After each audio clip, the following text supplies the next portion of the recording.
Hey, this is Matt. Once again, we're about to have a video. Another paid request this time from Alex. Thank you so much for that. And for those interested in requesting any type of videos, feel free to send it either directly to my PayPal or join my Patreon. Both links are down below in the info box. And this is for a film from 1994 called Death and the Maiden, which is directed by Roman Polanski. Now, I've said before, I do not like this guy. I do not like what he did to people in the real world. There's a reason why he can't be in America. There's a reason why he hides out over there. I still think he's a piece of trash human being and should get the justice system and then some. Maybe his balls on a carburetor for a little bit, or a pogo stick up his ass and surgically stay there so he has to go everywhere with a pogo stick up his ass. But I'm not really big on his films. I'm not. I'm not a Rosemary's Baby guy.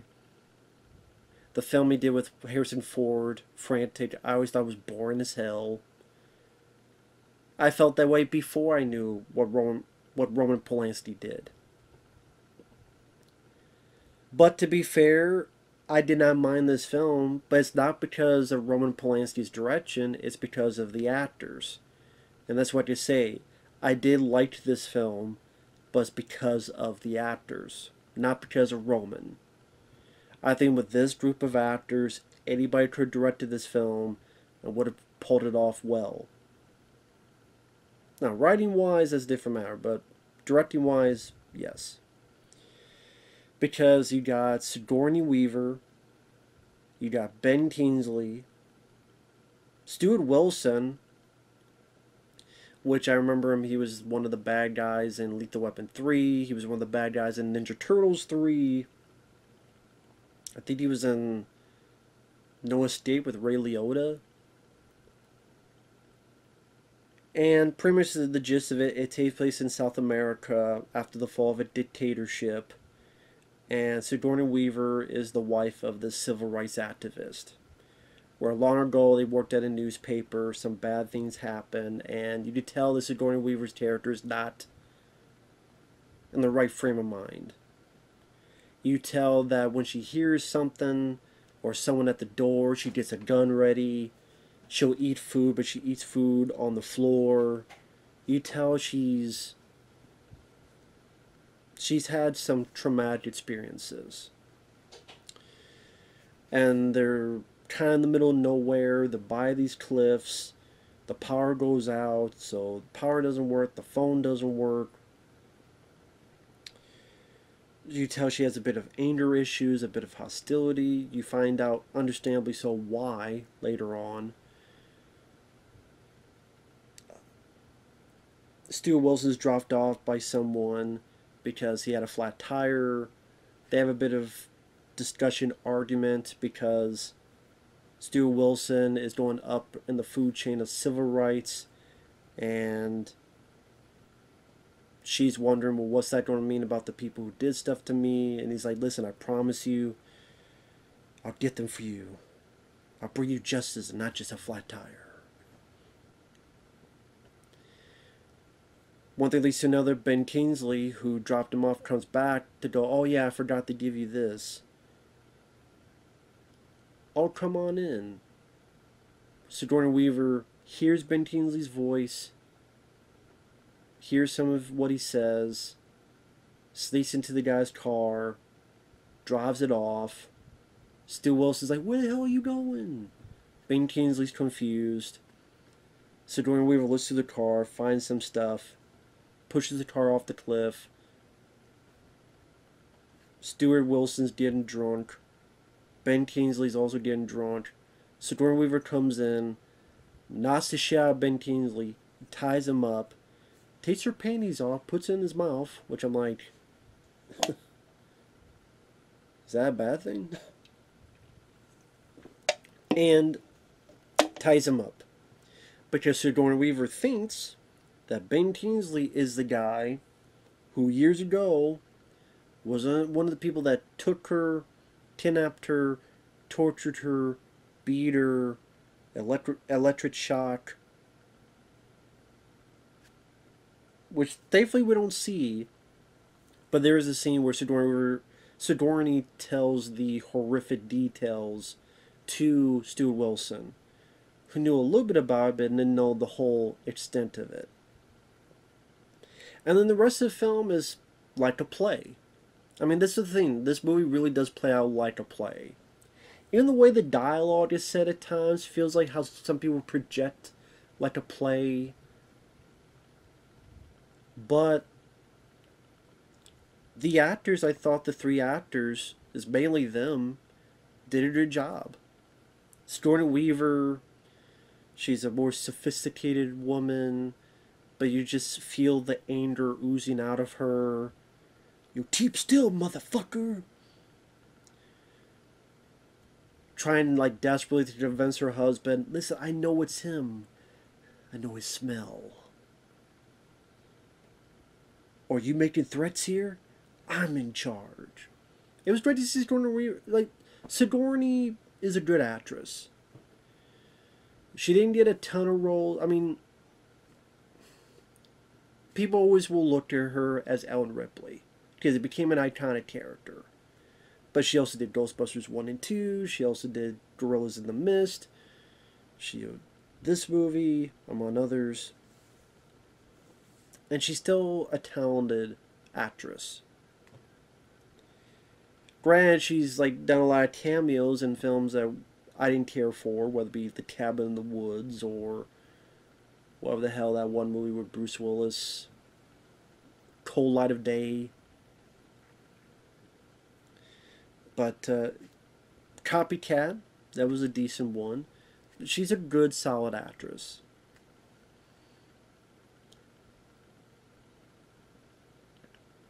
Still not a fan of Alien 3 and Alien Resurrection, but it is... See, look. You see? I think of Alien 3 and I sneeze, allergic to the bullshit. See?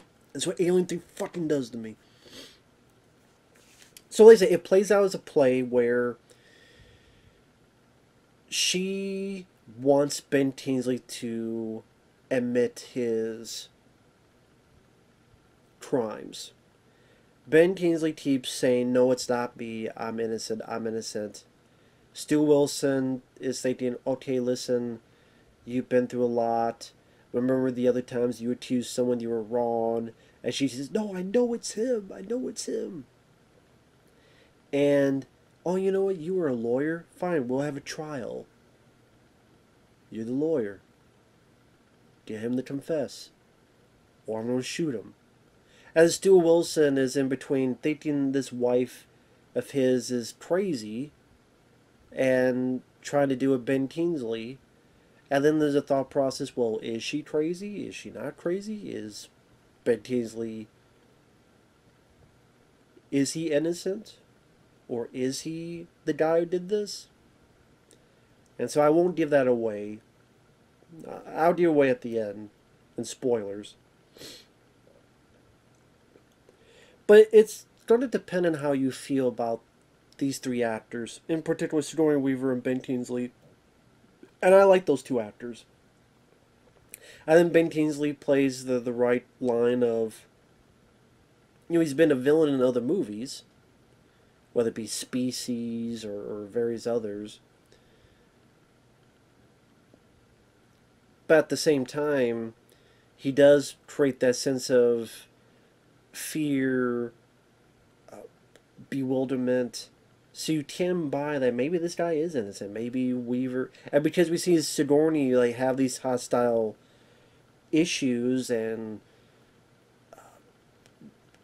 jump into conclusion mentality earlier in the film, you could kind of buy into maybe she's not right in this, maybe she's not correct in her assumptions. I thought Stu Wilson just is like, he doesn't know what to do. Like, he's like, he loves his wife, but at the same time, what if she's like, he just between a rock and a hard place. And this pretty much is a good chunk of the movie. Now, if you're not into that, then you may be bored with it. But to me, I was curious to see where this would go and how these actors played off each other. And it's called Death in the Maiden because that's the music that was showcased to her during her beatings and rape. And she finds a cassette of it in Ben Kingsley's car. And Ben's like, well, a lot of people have that song. And so she plays that song, and that's why it's called Death in the Maiden. Now, I wouldn't call this like a vigilante movie. It's nothing like that. Or maybe like a little bit of I Spit in Your Grave. I would say I like this more than I Spit on Your Grave in that instance, just because I think the acting is better and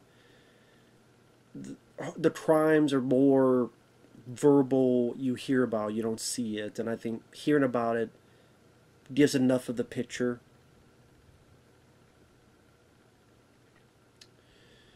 And you have this woman who's kind of trying to conquer her demons and telling Ben Kingsley, you see, there's no great shame in humiliating someone.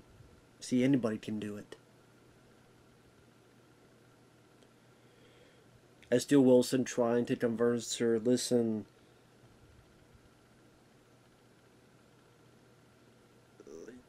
you can't kill him, because if you do this, then the stuff we're working for, we're trying to get all these other people, and who these other guys could be, what if he's not the guy? Or if he even is the guy, then he's got to go through the justice system, and everything else we worked for is going to fall on the wayside. Sometimes Sigourney Weaver's performance, sometimes it's like trying to be very wordy, and it doesn't come off as natural. Like some type of I don't know how to describe it. Trying to sound very much deep, profound, but then it comes off as a bit like awkward, where no one would be talking like that in real life. It's just trying to, and I think Sigourney's doing the best she can, but they're kind of, sometimes there's a verbiage, a dialogue that's like, would anyone really talk like that or say it that way? Like, maybe like if someone's trying to write as if they're trying to be William Shakespeare, but it's like, it just, sometimes, once in a while, I wish they would just let Sigourney Weaver be a bit more natural in some of the things she said. But overall, I think she gave her a pretty damn good performance. And she wants a confession, and Stuart Wilson's like talking with Ben's like, maybe do a fake confession. He's like, well, I don't know what I'm supposed to say, because I didn't do it. And then there becomes a time crunch, because the power does ultimately come back, and then he's able to get a phone call, and oh yeah, there's some people are coming over there, and they'll be there in a few hours, because they want to make sure you guys are okay after the storm and power outage and stuff. We're going to send some protection to you. Just Stu Wilson's character is rising the ranks to being an important figure. So, again, the spoilers starting now. Spoilers. Sigourney brings Ben Kingsley to a cliff, ready to kill him, and Ben Kingsley admits it. He admits that he did do it. Now, I do like that when he does this, the camera just focuses on him and him alone. It doesn't cut away too much. Like, there's a good bit where it's just on his face as he just unleashes his emotions of, yeah, I was brought in there to make sure no one died. I was there with you. I washed you clean. And then the other people kept telling me to do this and do that, and you're not going to refuse free meat, are you? They were telling me that, and inside I was starting to like it, and I didn't have to be nice or seduce you. I was getting more lost, and I was getting more morbid curiosity. And he would say that he liked it and he wished it never ended. But at the same time, I'm kind of sitting there knowing, is there a possible hint of guilt in there as well? But at the same time, he's not saying it as if he's guilty at all. But just the way he said, just, he's not cackling. He's not happy. Remember, I'm reading a bit more into it than it should, but it seems as if he's saying it, but I don't know, did he really? I did say he did really mean it. Part of me is like, did he really mean it? Just, it's like his eyes and voice are portraying his words, and like the tone of his voice, his eyes are portraying the meaning of his words, but maybe not. I don't know. And then all Sigourney wanted was a confession, and lets him go. Stu Wilson's ready to throw his ass off the cliff, but he can't do it. And Sigourney lets him go, and they walk off. And the last scene is there's a concert where Sigourney and Stuart are watching the concert play. Up there is Ben Kingsley and his family. At first he looks down and she looks up at him. And then it goes back, Ben with his family looks down, and then Stuart Wilson's looking at him. So then you're thinking, okay, well, Stu Wilson, the look on his face, a good chunk of the film, he's kind of like, don't know what to do. That look on his face seems like, I'm going to get this motherfucker, no matter what. Your day has ended. And right, you think, well, why don't you just shoot and kill the motherfucker? Well, at the end, the body will be found, and then it's like, okay, eventually it's going to be found a year, 2 years later. It's going to ruin everything. Now they know he did. They know who he is. You work around that damn justice system and get the shit taken care of. So, not everybody may be satisfied with that ending, and I can understand that. You could ask, well, why did Sigourney Weaver let him go? Because, in a way, him confessing, knowing who he is, because she was blindfolded the whole time, kind of gives her that conclusion of, no, I'm not crazy, I was right about this, my husband believes in me, and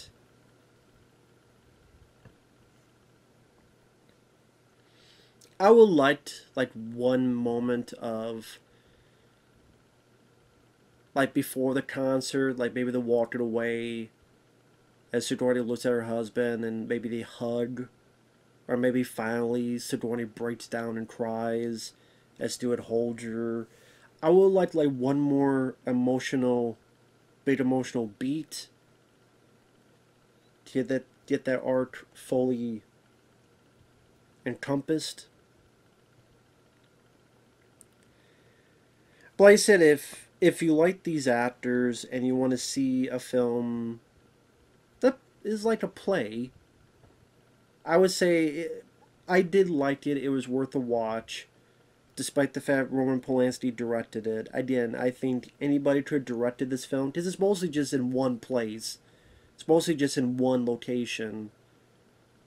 And other than, okay, having Ben Kingsley's face not cut in away too much, or the ending concert where it pans back and forth without cutting, I'll give a little bit moments here or there, but the rest of the direction is just kind of, anybody could have done it, in my opinion. Like I said, what makes the film work are the three actors. Some people may find the ending predictable because Ben Kingsley, and again, most of the time Ben Kingsley plays a bad guy. So, oh yeah, of course he's a bad guy. Usually he's a bad guy, so you just expect that, and then, oh, been surprised he's a bad guy. So it's kind of like if you have Vincent D'Onofrio in a movie, more times than not he'll be a bad guy. So when he's not, like Death Wish remake with Bruce Willis, it's like, oh wow, I'm surprised. So again, it's one of those actors you cast. Most of the time he's cast because he's going to be some type of villain. Even Species, maybe technically you wouldn't say he's a villain, but he's still the guy that helped. Maybe he's technically not a villain, but at the same time he helped create this thing and fucked up, and it's not totally innocent either. I always think he's a species with Ben Kingsley. I know he's done a lot of other work as well, like Gandhi. I mean, I know, like his most famous role is Gandhi, and that was a good guy. Well, I know, but just it's just that throughout the years he's usually cast in different type of role. What was it Sexy Beast, which I remember liking that film. He was a pretty entertaining villain in that. That's a good one, Sexy Beast. But yeah, Death and the Maiden. I'm glad I saw it at least once. So with that said, thanks for watching. We'll see you guys later.